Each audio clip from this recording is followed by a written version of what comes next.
hoax, 100% fitnah, dan itu sangat meremehkan dengan Ganjar Pranowo sebagai calon presiden. 100% hoax.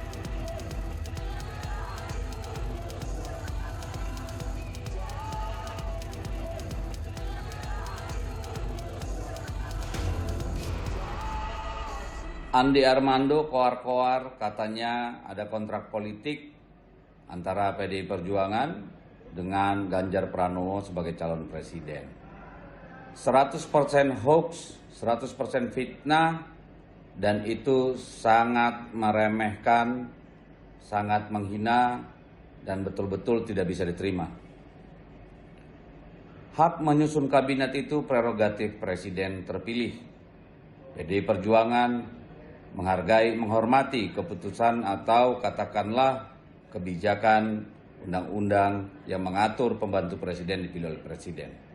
Tetapi apakah partai politik yang mengusung, yang mendukung, yang melahirkan calon presiden itu punya hak merekomendasikan? Yes.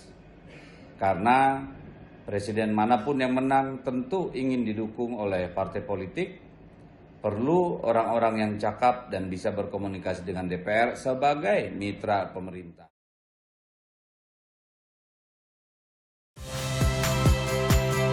Saya Magister Tarigan. Saksikan program-program Kompas TV melalui siaran digital, pay TV, dan media streaming lainnya. Kompas TV, independen, terpercaya.